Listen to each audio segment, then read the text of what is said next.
Son las 7 de la mañana, 44 minutos. Detengámonos en un tema muy importante que ha llamado a una conversación muy apasionante sobre lo que está ocurriendo alrededor de un fenómeno que es inquietante. Instituciones educativas de Bogotá que anuncian que no van a seguir con sus actividades en los próximos meses o en el próximo año. O sea, instituciones educativas de Bogotá que deciden cerrar sus instalaciones, cesar sus servicios. El más comentado caso de los últimos días, no significa que sea el único, es el anuncio del Colegio San Fasón de Bogotá, el colegio, la presentación de San Fasón, que luego de 126 años de historia anunció que va a cerrar puertas. La Secretaría de Educación maneja sus propios temas.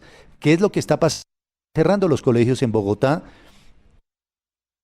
privada en la ciudad. Saludamos a esta hora a don Walter Abondano Micán. Él es presidente de la Asociación Colombiana de Educación Privada. Don Walter, buenos días, bienvenido a Radio Red. Buenos días, un gusto saludarlos. Don Walter, a la luz de lo que usted está viendo, de lo que usted está midiendo y testeando, ¿qué es lo que está ocurriendo? ¿Por qué los colegios están cerrando sus puertas? Hay varios factores que están influyendo. El primero es la reducción en la tasa de natalidad en Bogotá.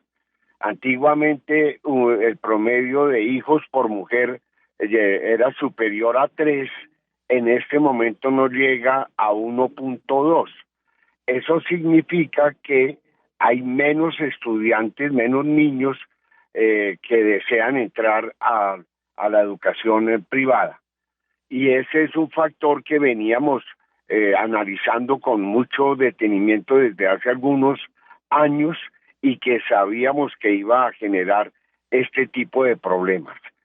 En segundo lugar está el hecho de no renovar los proyectos educativos. Los proyectos educativos, para que sean atractivos para los padres de familia, pues deben tener 3 condiciones. En primer lugar, deben ser pertinentes. Eso significa que lo que se ofrece es lo que le llama la atención al padre de familia. En segundo lugar, debe haber coherencia, lo que significa que lo que se ofrece y lo que realmente pasa deben estar alineados. Y en tercer lugar, deben ser eficaces. La eficacia se mide entre los objetivos planteados y los objetivos alcanzados. Para nosotros es muy triste ver que un colegio de tanta historia como el San Fasón cierre sus puertas. Ellos venían desde hace algunos años sintiendo una disminución muy fuerte en el número de estudiantes. Tenían una capacidad instalada para 1.600 y comenzaron a haber reducido el número de estudiantes a llegar este año a menos de 200, pues ya en ese momento el colegio es inviable. Claro, señor Walter, es como un problema también de dinero y de falta de financiación. ¿Usted cree que esto que está pasando o hay alerta de lo que está pasando con el San Fasón que pueda pasar con otros colegios privados aquí en Bogotá? Sí, sí es posible. No solamente cerraron ellos, si tú miras los colegios militares desde pandemia comenzaron a extinguirse. Me acuerdo mucho del colegio Simón Bolívar, que era un colegio con 75 años de historia, que también cerró sus puertas. Y lo que pasa es que ya ese proyecto educativo no era muy atractivo para los padres de familia. Entonces, no solamente va a ser San Fasón, sino que hay varios colegios que pueden estar amenazados en este momento. ¿Sabe usted si quizá, porque yo estuve consultando también con la Secretaría de Educación del distrito y también me argumentaban, no vieron las cifras, pero me dijeron que también este fenómeno a ellos les estaba afectando, ya sabemos que los privados también, si este fenómeno es a nivel mundial o es solo Colombia, solo Bogotá? A nivel mundial se está presentando. Tuve la oportunidad de hablar con maestros de España y allá también están viendo esa reducción porque la tasa de natalidad ha bajado en todo el mundo. Entonces no es un fenómeno exclusivamente en Colombia. Y aparte de eso hay otros factores. La educación pública ha venido avanzando, los colegios públicos han mejorado mucho su infraestructura, y si tú también tienes en cuenta el factor económico, pues la gente prefiere un colegio que es gratuito a un colegio donde tengan que invertir una cantidad mensual de dinero para educar a sus hijos. Claro, fíjese, señor Walter, que este es un tema de mucha preocupación, obviamente, para la ciudadanía, y le traslado una pregunta de un oyente. No, le quiere preguntar cómo se ha analizado ese tema de las pensiones y los costos adicionales, cuando los colegios hablan, por ejemplo, de papelería, esas salidas pedagógicas y los paseos, que si han analizado ese tema de la relación de las pensiones con esos costos adicionales. Los bonos y demás.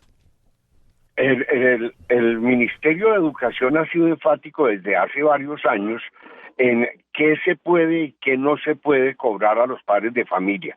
Desafortunadamente hay instituciones que insisten en hacer unos cobros que no están permitidos. Los padres de familia tienen el derecho de conocer la resolución de costos que debe tener cada colegio anualmente para saber qué están autorizados a cobrar y qué no. Lo que no esté en esa resolución no se puede cobrar. Ahora, don Walter, como presidente de la Asociación Colombiana de Educación Privada, ¿ustedes qué cifras manejan allá en cuanto a cierres de colegios? Es decir, con datos concretos. Los datos que se manejan en Colombia en este momento estamos hablando de 730 instituciones que han cerrado sus puertas. En Bogotá estamos hablando de 26 colegios y lo que nosotros insistimos desde la asociación es fortalecer los proyectos educativos y tener en cuenta que ese proyecto tiene que ir de la mano con los anhelos de los padres de familia y con la perspectiva que se debe tener para los estudiantes que ingresan. Yo le insisto a las instituciones en esto.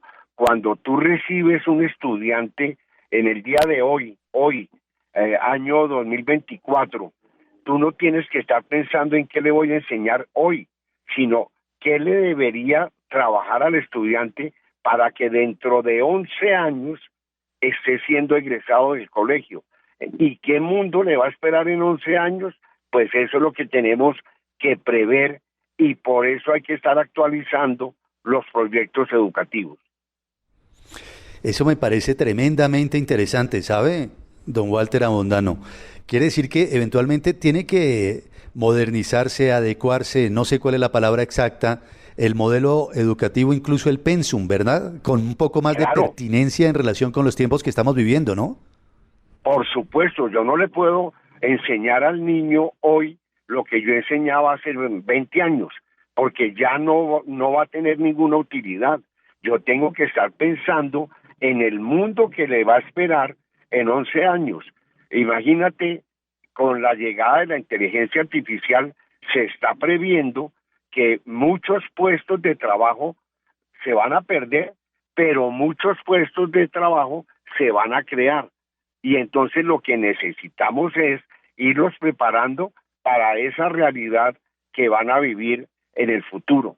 Por eso la invitación a los colegios es: hay que renovar el proyecto educativo, hay que invertir en capacitación de docentes, hay que invertir en tecnología, y un llamado al gobierno en el sentido de que alivianen para los colegios, para el sector educativo, los aranceles, porque la tecnología se encarece aún más con los aranceles que tenemos en Colombia.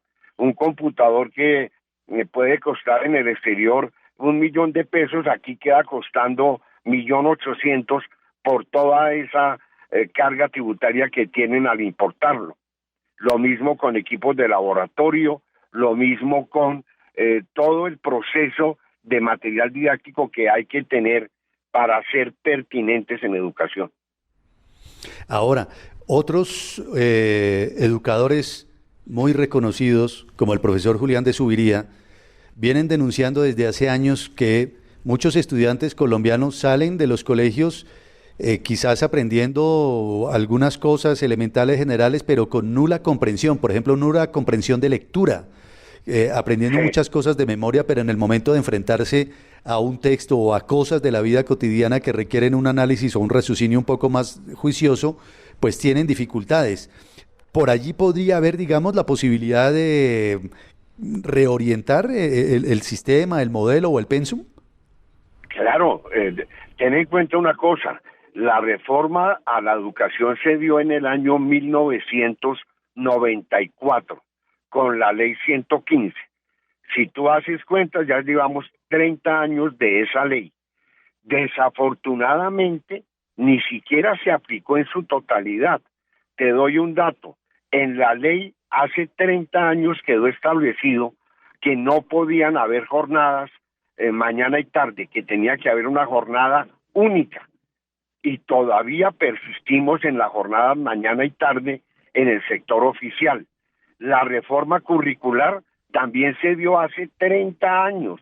Estamos trabajando con los estándares de hace 30 años y con los lineamientos curriculares de hace 30 años. Eso hay que renovarlo. Y una voz autorizada como la de Julián o como la de Antanas Mockus, que él proponía eliminar una cantidad de materias que ven los estudiantes y centrarnos en lo que realmente les va a aportar. Tienen que conocer su lengua, tienen que tener fundamentos de matemáticas, deben tener fundamentos de ciencias, un idioma extranjero, mucho trabajo corporal, pero acá nosotros nos centramos, cada estudiante ve 14 materias y la pregunta es si le está aportando todo eso al estudiante o, como tú dices, finalizamos con estudiantes que no comprenden, que no son capaces de resolver un problema, que no analizan porque el sistema no es pertinente. Don Walter, con el riesgo de comprometerlo, pero es que me parece muy interesante todo lo que usted está diciendo. A la luz de su experiencia, por ejemplo, ¿qué materias no serían tan pertinentes hoy en día? Mira, yo pienso que en primera infancia el niño tiene que estar trabajando en adquisición de lengua, matemáticas, fundamentos de ciencias y mucho trabajo en la parte corporal y estética, o sea, educación física, arte, teatro, música, todo lo que tiene que ver con ese desarrollo de la estética. Y ya más adelante, cuando domine eso, pues ahí sí puede abordar el resto de conocimiento. La importancia, por ejemplo, de otro idioma, ¿no? Hoy en día, mejor dicho, Claro. con un mundo tan abierto, saber inglés es casi que una obligación, ¿no? Mira, hay dos maneras nuevas de ser analfabeta en el mundo. No manejar inglés y no manejar informática. En la pandemia nos dimos cuenta que las personas que no manejaban un computador, pues estaban por fuera del mercado. Nuestros niños tienen que aprender no a manejar el computador solamente. A mí me llama la atención que dicen algunos padres, es que ya vienen con el chip incorporado. Eso no es cierto. A ellos hay que desarrollarles una cantidad de habilidades y algo que nosotros llamamos ciudadanía digital, que tiene que ver con el uso adecuado de la tecnología, que sean capaces de identificar una noticia verdadera de una falsa, que sean capaces de tener relaciones sanas con la tecnología, que no agredan a otros, que no propaguen rumores falsos. Eso hay que enseñárselo a los niños. Y de todas maneras no hay que perder de vista que existe una relación directa entre escribir y aprender, entre leer y aprender. Y esos hábitos hay que volverlos a recuperar. Una inquietud. El proceso de deserción escolar que también afecta, por cierto, a las universidades, como ya se ha hablado en algunas ocasiones, ese proceso de falta de alumnos y ese problema se ha tratado con la Secretaría de Educación o el Ministerio de Educación, por ejemplo, para que ellos como que se convirtieran en aliados de colegios como San Fasón y otros colegios para que puedan seguir funcionando en una fórmula mixta, digamos, entre colegio público y privado? Yo pienso que la relación entre colegio público y privado tiene que ser como un matrimonio. En Colombia más o menos el 40% de la población estudia en educación privada. Y hay unos puentes tendidos desde las secretarías de educación y desde el ministerio para trabajar con los colegios privados. A nosotros nos han alertado desde la secretaría, ellos nos mandan con regularidad informes. El estudio demográfico lo venimos analizando desde hace algunos años y lo importante es que los colegios entendamos la realidad que estamos viviendo. Yo vuelvo y te repito, un colegio que trabaje de la mano con padres de familia, que adecúe su proyecto educativo, que sea pertinente, pues tiene menos posibilidades de cerrar que uno que mantenga el mismo programa de hace 50 años. De acuerdo. Pues muy interesante. Don Walter Abondano, gracias por estar aquí en Radio Red, una mirada diferente, por acompañarnos con sus opiniones. Es usted muy amable. Con muchísimo gusto, que tengan un buen día.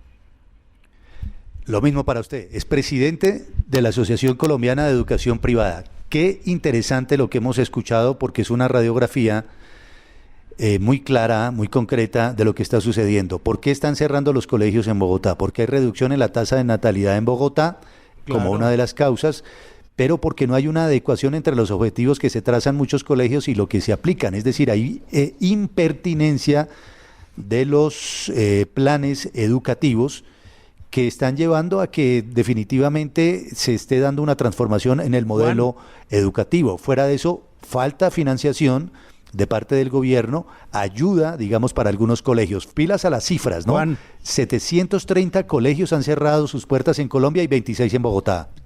pero me pregunto yo, Juan Manuel, si no sería posible, qué factibilidad habría de que esos colegios que están pasando por difícil situación tuvieran una alianza con las secretarías de educación de cada parte, o en este caso con Bogotá, o con Chía, no sé, para que se aprovecharan esos cupos, porque muchas veces se habla de que los cupos en los colegios públicos no es suficiente, que no alcanza, y hay unas instalaciones, hay unos maestros, hay un conocimiento del tema, porque no se juntan para tratar de salvar el colegio y a la vez ayudar a unos jóvenes, que haya ahí como una especie de alianza, como se habla ahora de las público-privadas, ¿no? De esas asociaciones público-privadas, para que esto salga adelante, porque lo otro también, Juan, y no nos digamos mentiras, hay muchos colegios que son negocio.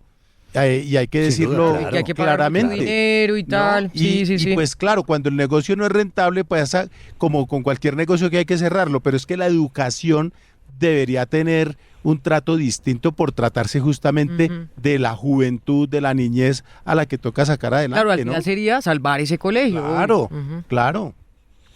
Y ojo a la pertinencia del currículum. Por ejemplo, dice don Walter, hay dos maneras de ser analfabetas hoy en día: no saber inglés y no saber informática. Totalmente. Y hay materias que no sirven. Claro. Entonces, todo eso tienen que adecuarlo. Es un tema bien interesante y impacta directamente también, como lo hemos dicho acá, a la educación superior. 4 minutos, ustedes escuchan Radio Red, una mirada diferente. 8:04, vamos a ponernos al día en materia de noticias.